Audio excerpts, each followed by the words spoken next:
அனைவருக்கும் வணக்கம். இன்னைக்கு நம்ம மணிபில்னா என்னன்னு சொல்லிட்டு பார்க்கலாம்.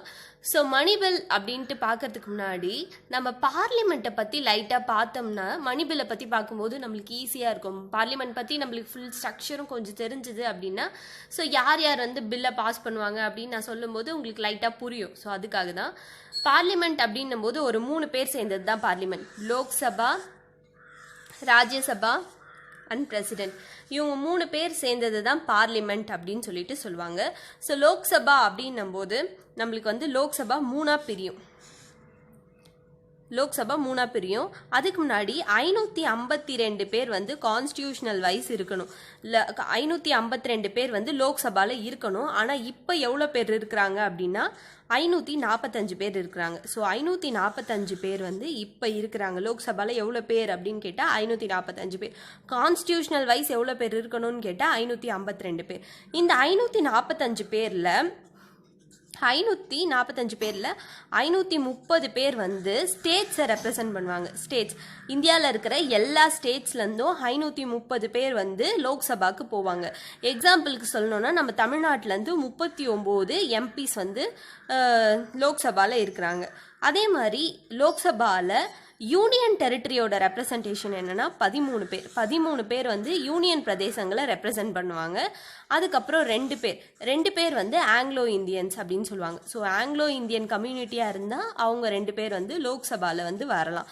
ஸோ இந்த 545 இந்த 13 பேர் இவங்க 2 பேரும் எப்படி வந்து இந்த 530 இந்த 13 பேர் இந்த 2 பேரும் வந்து எப்படி எலெக்ட் பண்ணப்படுவாங்க? இந்த 543 பேருக்கு வந்து நடக்கிறது வந்து டைரக்ட் எலெக்ஷன் அப்படின்னு சொல்லுவாங்க.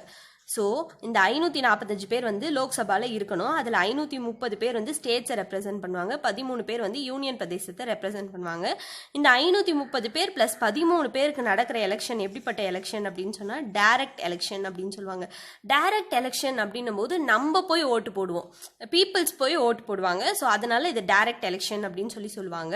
இதுவே இந்த 2 ஆங்கிலோ இந்தியன் கம்யூனிட்டிஸ் அப்படின்னு சொல்கிறோம்ல, ஸோ ஆங்கிலோ இந்தியன் கம்யூனிட்டியாக இருந்தால் அவங்கள 2 பேரை வந்து டைரக்டா எலெக்ஷன் இல்லாம டைரக்டா வந்து பிரசிடென்ட் வந்து தேர்ந்தெடுப்பார். பிரசிடென்ட் என்ன பண்ணுவார்னா டைரக்டா ஆங்கிலோ இந்தியன் கம்யூனிட்டியா இருந்தா அவங்க 2 பேரை வந்து லோக்சபாக்கு எலெக்ஷன் இல்லாம நாமினேட்டட் எம்பிஸா வந்து டைரக்டா தேர்ந்தெடுப்பாங்க. ஸோ அவங்க தான் இந்த 2 பேர். லோக்சபால ஒரு எம்பியா ஆகணும் அப்படின்னா வந்து அவங்களுக்கு வந்து 25 வயசு ஆயிருக்கணும். ஸோ லோக்சபா அப்படின்னு சொல்லும் போது லோக்சபால வந்து 545 பேர் இருப்பாங்க அப்படின்னு சொன்னோமா. ஸோ இந்த 545 பேர் அப்படின்ற அவையை வந்து யார் தலைமை தாங்கி நடத்துவாங்க அப்படின்னா அவங்க பேர் வந்து ஸ்பீக்கர் அப்படின்னு சொல்லுவாங்க. ஸ்பீக்கர் தான் வந்து தலைமை தாங்குவார். ஸ்பீக்கர்ன்றவர் யாருன்னா இந்த 545 பேர்ல ஒருத்தர் தான். முதல் அவை வந்து இந்த 545 பேரோட கூடும்போது யார் நீங்க இந்த அவையை வந்து இந்த வருஷம் ஃபுல்லா இந்த 5 ஆண்டு வந்து யார் நீங்க வந்து தலைமை தாங்குறீங்கன்னு கேட்பாங்க. ஸோ ஸ்பீக்கருக்கு வந்து நிக்கிறவங்க எல்லாம் கை தூக்குவாங்க. ஸோ அதுல ஒருத்தரா வந்து மெஜாரிட்டியில யாரு அதிகமான வாக்கு கை தூக்கப்படுதோ அவங்கள வந்து ஸ்பீக்கரா நியமிப்பாங்க. ஸோ ஸ்பீக்கர்ன்றவர் தான் வந்து அவையை நடத்துவார். பிரைம் மினிஸ்டருக்கு அப்புறமா பெரிய மினிஸ்டர் யாருன்னா ஸ்பீக்கர் தான். ஸோ இதுதான் வந்து லோக்சபாவோட ஸ்ட்ரக்சர். அடுத்தது ராஜ்யசபா எடுத்துக்கிட்டோம் அப்படின்னா ராஜ்யசபால கான்ஸ்டியூஷனல் வைஸ் வந்து 250 மெம்பர்ஸ் இருக்கணும். ஆனால் இப்போ எவ்வளோ பேர் இருக்கிறாங்க அப்படின்னா 245 மெம்பர்ஸ் இருக்கிறாங்க. இந்த 245யும் அங்கே பார்த்த மாதிரி 3ஆ பிரியும். ஸோ அதில் வந்து 229 பேர் வந்து ஸ்டேட்ஸை ரெப்ரசன்ட் பண்ணுவாங்க. 4 பேர் வந்து யூனியன் டெரிட்டரிஸை ரெப்ரசன்ட் பண்ணுவாங்க. மீதி 12 பேர் அங்கே 2 பேர் நியமன உறுப்பினர்கள் பார்த்தோம்ல, நாமினேட்டட் எம்பிஸ். அதே மாதிரி இங்கே வந்து 12 பேர் நாமினேட்டட் எம்பிஸ். ஸோ ராஜ்யசபாக்கும் லோக்சபாக்கும் டிஃப்ரெண்ட் இருக்கு. என்னன்னா லோக்சபாவில் நடக்கிறது டைரக்ட் எலெக்ஷன், இவங்க 2 பேருக்கு மட்டும்தான் இன்டைரக்ட் எலெக்ஷன் நடக்கும். இன்டைரக்ட் எலெக்ஷன் போது இன்டைரக்ட் எலெக்ஷன் சொல்ல முடியாது, நாமினேட்டட் எம்பிஸா பிரசிடென்ட் வந்து டைரக்டா நியமிப்பார். இதுவே ராஜ்யசபாவை எடுத்துக்கிட்டோம் அப்படின்னா இங்க நடக்கிறது எல்லாமே இன்டைரக்ட் தான், இன்டைரக்ட் எலெக்ஷன் அப்படின்னு சொல்லுவாங்க. ஸோ இந்த 245 மெம்பர்ஸ்ல 229 + 4 ஸ்டேட்டை யூனியன் டெரிட்டரியை ரெப்ரசென்ட் பண்ற எம்பிஸை மட்டும் எப்படி தேர்ந்தெடுப்பாங்க அப்படின்னா இன்டைரக்ட் எலெக்ஷன் போது பீப்புள் போய் ஓட்டு போட மாட்டாங்க. பீப்புளால தேர்ந்தெடுக்கப்பட்ட இந்தியாவில் இருக்கிற எல்லா ஸ்டேட்ல இருக்கிற ஸ்டேட் லெஜிஸ்லேட்டிவ் அசம்பிளி, அதாவது ஒவ்வொரு ஸ்டேட்லேயும் ஸ்டேட் லெஜிஸ்லேட்டிவ் கவுன்சில்னு ஒன்று இருக்கும், ஸ்டேட் லெஜிஸ்லேட்டிவ் அசம்பிளின்னு ஒன்று இருக்கும், மேலவை கீழவைன்னு சொல்லிட்டு. ஸோ ஸ்டேட் லெஜிஸ்லேட்டிவ் அசம்பிளி கீழவை, அசம்பிளியில் இருக்கிற எலெக்டட் எம்எல்ஏஸ் மட்டும் போயிட்டு ராஜ்யசபா எலெக்ஷனில் ஓட்டு போடுவாங்க. ஸ்டேட் லெஜிஸ்லேட்டிவ்ல இருக்கிற எலெக்டட் எம்எல்ஏஸ் மட்டும் போய் ஓட்டு போடுவாங்க, நியமன உறுப்பினர்கள் ஓட்டு போட மாட்டாங்க. அங்கேயும் ஏன்னா ஸ்டேட் லெஜிஸ்லேட்டிவ் அசம்பிளிலையும் நாமினேட்டட் எம்எல்ஏவா ஒருத்தர் இருப்பார். ஸோ அவங்க ஆங்கிலோ இந்தியன் கம்யூனிட்டியாக இருப்பாங்க. ஸோ அவங்க போய் ஓட்டு போட மாட்டாங்க, ஒன்லி எலெக்டட் எம்எல்ஏஸ் மட்டும் போய் ராஜ்யசபா எலெக்ஷனில் ஓட்டு போடுவாங்க. அப்புறம் இந்த 12 பேர் யாருன்னா நாமினேட்டட் எம்பிஸ் அப்படின்னு சொல்லுவாங்க. இந்த 12 பேரை வந்து சமூக சேவை, ஸ்போர்ட்ஸ், சயின்ஸ், லிட்ரேச்சர் இந்த மாதிரி சில துறைகளில் சிறந்து விளங்குற ஒரு 12 பேரை குடியரசுத் தலைவர் பிரசிடென்ட் வந்து டைரக்டா வந்து நியமிப்பார். நாமினேட்டட் எம்பிஸ் அப்படின்னு சொல்லுவாங்க. ஸோ டைரக்டா வந்து 12 பேரை வந்து ராஜ்யசபாக்கு வந்து பிரசிடென்ட் வந்து தேர்ந்தெடுப்பாரு. ஸோ ராஜ்யசபால ஒரு எம்பி ஆகணும் அப்படின்னா அவங்களுக்கு வந்து 30 வயசு வந்து பூர்த்தியா இருக்கணும். ஸோ இதை தாண்டி நம்மளுக்கு ஒரு விஷயம் தெரியணும், என்னன்னா நம்ம பார்த்தோம்ல லோக்சபாவை வந்து தலைமை தாங்கி நடத்துறது பேரு ஸ்பீக்கர் அப்படின்னு சொன்னோமா, ராஜ்யசபாவும் ஒரு அவை தானே. ஸோ 245 பேர் இருக்கிற ஒரு அவை.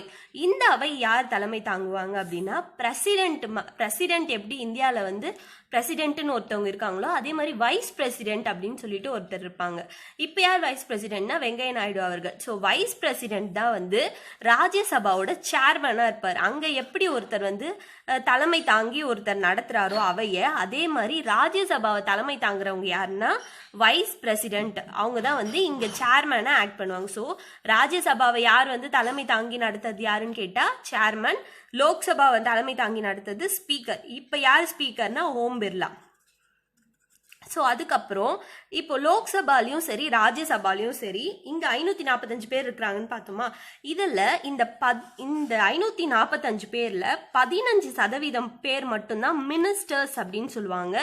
15% பேர் மினிஸ்டர்ஸா இருக்கணும், இல்லைன்னா 12 பேருக்கு குறையாம இருக்கணும் மினிஸ்டர்ஸ். 12 பேருக்கும் கீழே வந்து குறைஞ்சிடக்கூடாது. இப்போ 545 பேர் இருக்கிறாங்கன்னா இவங்கள 15% மட்டும்தான் மினிஸ்டர்ஸ், மீதி எல்லாருமே பிரைவேட் மெம்பர்ஸ் அப்படின்னு சொல்லுவாங்க. அதே மாதிரி தான் இங்கேயும் 15% வரைக்கும் தான் வந்து மினிஸ்டர்ஸா இருக்க முடியும், இல்லைன்னா 12க்கும் கம்மியா மினிஸ்டர்ஸ் இருக்கக்கூடாது. அதுதான் வந்து ப்ரொசீஜர். ஸோ பிரசிடென்ட்ன்றவங்க ஒருத்தவங்க.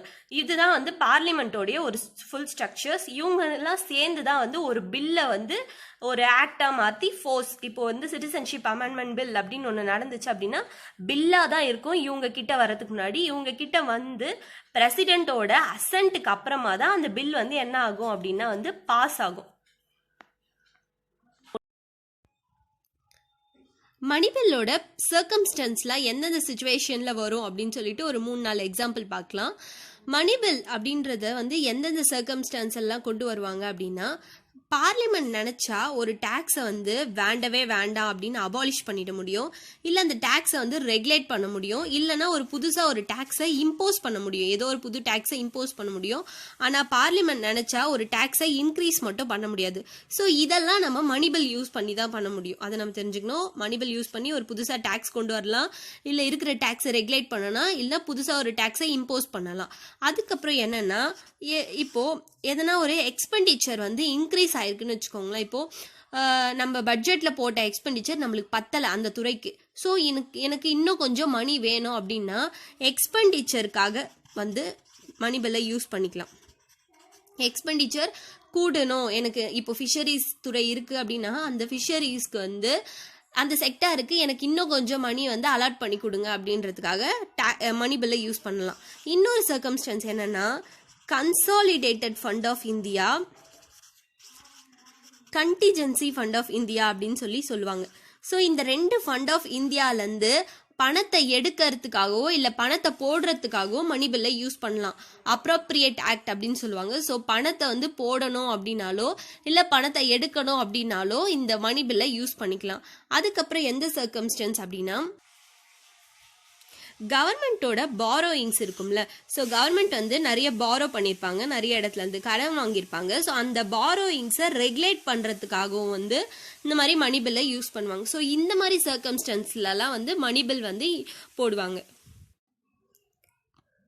ஸோ இப்போ மணி பில் பற்றி நம்ம லைட்டாக பார்க்கலாம். மணி பில்லோட ப்ரொசீஜர்ஸ் எப்படி இருக்கும்ட்டு இப்போ நம்ம பார்லிமெண்ட் எப்படி இருக்கும்ன்றது நம்மளுக்கு ஒரு வியூ கிடச்சிருக்கோம். இப்போ மணி பில்னா என்னன்னு பார்க்கலாம். ஸோ மணி பில் அப்படின்ற ஒரு விஷயம் வந்து ஆர்டிகல் 110 கான்ஸ்டியூஷனில் இருக்கும். ஸோ மணி பில்லோட ஆர்டிகல் என்னன்னு கேட்டாங்கன்னா ஆர்டிகல் 110. ஸோ பார்லிமெண்ட்டோடைய ஸ்ட்ரக்சர் நம்மளுக்கு தெரியும். லோக்சபா, ராஜ்யசபா, பிரசிடென்ட் 3 பேர் சேர்ந்தது தான் வந்து பார்லிமெண்ட் அப்படின்றது நம்மளுக்கு தெரியும். ஸோ இதில் எப்படி வந்து ஒரு மணி பில் பாஸ் ஆகுது அப்படின்றத பார்க்கலாம். ஃபர்ஸ்ட் வந்து ஒரு ஆர்டினரி பில்லாக இருந்துச்சுன்னு வச்சுக்கோங்களேன், அதை வந்து நம்ம லோக்சபாலையும் இனிஷியேட் பண்ணலாம், ராஜ்யசபாலையும் இனிஷியேட் பண்ணலாம். அதே மாதிரி பிரசிடென்ட்டோட அசன் வாங்குவோம். ஆனால் இது எதுவுமே வந்து மணி பில்லுக்கு வந்து லைட்டாக சியூட் ஆகாது. என்னன்னா ஃபர்ஸ்ட் வந்து மணி பில்லை பொறுத்த மட்டும் இது பண மசோதா தான் அப்படின்னு சொல்லிட்டு ஃபர்ஸ்டாக வந்து ஸ்பீக்கர் சொல்லணும். லோக்சபாவோட ஸ்பீக்கர் வந்து டிசிஷன் அத்தாரிட்டி ஃபர்ஸ்ட் இது வந்து மணி பில் தான் அப்படின்னு சொல்லிட்டு ஸ்பீக்கர் சொல்லணும். செகண்ட் என்ன அப்படின்னா வந்து பிரசிடென்ட் கிட்ட ப்ரியர் ரெக்கமெண்டேஷன் வாங்கும். மற்ற பில்லுக்கெல்லாம் வந்து நம்ம போயிட்டு பிரசிடென்ட் கிட்ட முன்னாடியே ஒப்புதல் வாங்கலாம் மாட்டோம். ஆனால் பண மசோதா மணி பில்லை இனிஷியேட் பண்ணுறதுக்கு முன்னாடி மட்டும் பிரசிடென்ட் கிட்ட ப்ரியராக ரெக்கமெண்டேஷன் வாங்கணும். செகண்ட் பாயிண்ட் இதுதான். ஆனால் ரொம்ப முக்கியமான பாயிண்ட்டும் இதுதான். பிரசிடென்ட் கிட்ட ப்ரியர் ரெக்கமெண்டேஷன் வாங்கிட்டு தான் மணி பில்லை ஸ்டார்ட்டே பண்ணணும். என்னன்னா ஒரு முக்கியமாக இப்போது நம்ம வீட்டுக்கு வந்து நம்ம பக்கத்து வீட்டுக்காரங்க ஏதோ ஒரு பொருள் ஏதோ கேட்டு வராங்க, சர்க்கரையோ உப்போ கேட்குறாங்க அப்படின்னா நம்ம எடுத்து கொடுத்துருவோம். இதுவே ஒரு கொஞ்சம் அமௌண்ட் கொடுங்க அப்படின்னா நம்ம அம்மா கிட்டேயோ அப்பா கிட்டேயோ ஃபோன் பண்ணி கேட்டுட்டு எடுத்து கொடுப்போம்ல, நம்ம வீட்டில் அப்பா அம்மா இல்லை அப்படின்னும் போது.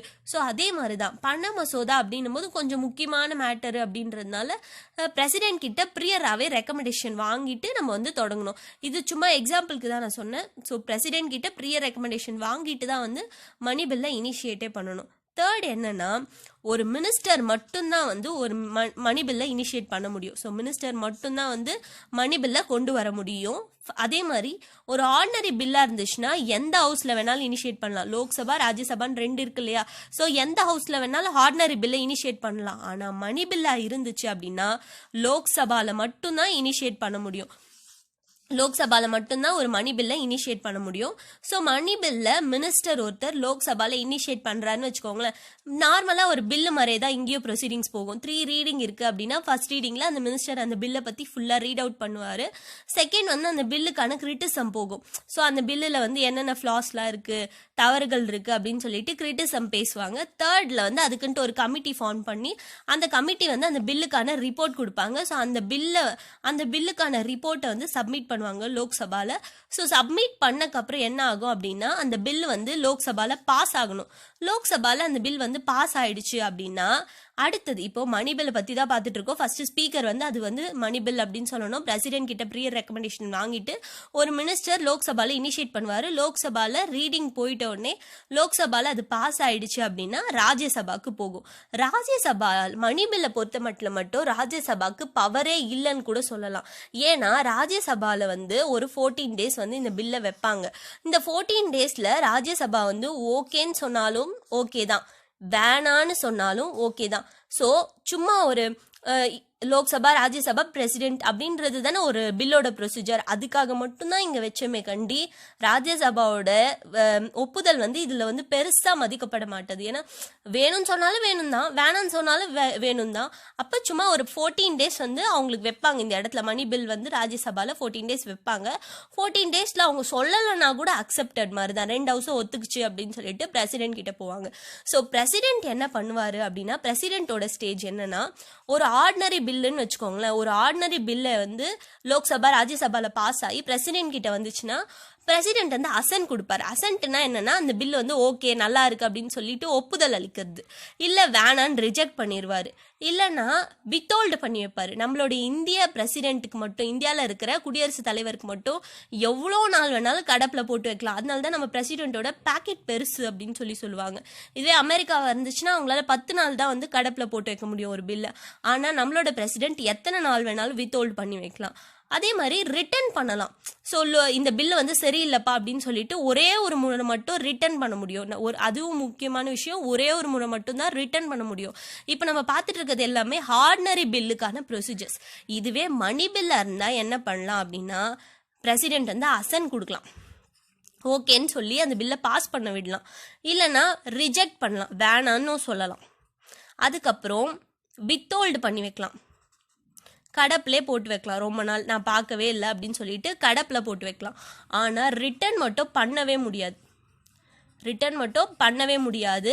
ஏன்னா ஃபஸ்ட்டே இவர்கிட்ட தானே ப்ரியர் ரெக்கமெண்டேஷன் வாங்கணும். ஸோ நீ தப்புனா அப்போவே சொல்லியிருக்கலாம்ல. ஸோ ரிட்டர்ன் மட்டும் பண்ண முடியாது. ஒரு மணி பில்லில் பிரசிடென்ட் அசன் கொடுக்கலாம், ரிஜெக்ட் கொடுக்கலாம், வித்ஹோல்ட் பண்ணி வைக்கலாம். ஆனால் ரிட்டர்ன் மட்டும் பண்ணவே முடியாது. ஸோ ரிட்டர்ன் பண்ண முடியாது. இப்போது ஒரு மணி பில்லில் பிரசிடென்ட் ரிஜெக்ட் பண்ணிடுறாருன்னு வச்சுக்கோங்களேன். மணி பில் ரிஜெக்ட் ஆயிடுச்சு அப்படின்னா கவர்மெண்ட்டே மஸ்ட் பி ரிசைன் பண்ணிடணும். ஸோ ஃப்ரெஷ் எலெக்ஷன் நடந்து மறுபடியும் கவர்மெண்ட் ஃபார்ம் ஆகும். ஒரு மினிஸ்டரால் கொண்டு வர்ற ஒரு பண மசோதா பிரசிடென்ட்டால் ரிஜெக்ட் பண்ணப்படுது அப்படின்னா government must be resign. So இதுதான் மணி பில்கான ப்ரொசீஜர். இதுவே அசன் கொடுத்துட்டாரு அப்படின்னா அந்த பில் அது வரைக்கும் ஒரு பில்லாக தான் இருந்திருக்கும். அந்த பில்லு ஆக்டாக மாறி கேம் இன்டு ஃபோர்ஸ் நம்மக்கிட்ட வந்துடும். ஸோ மணி பில் அப்படின்னு சொல்லும்போது நம்ம எக்ஸாம்பிளுக்கு ஜிஎஸ்டி கூட ஒரு மணி பில் தான். ஸோ இதுதான் மணி பில்கான ப்ரொசீஜர். Thank you so much.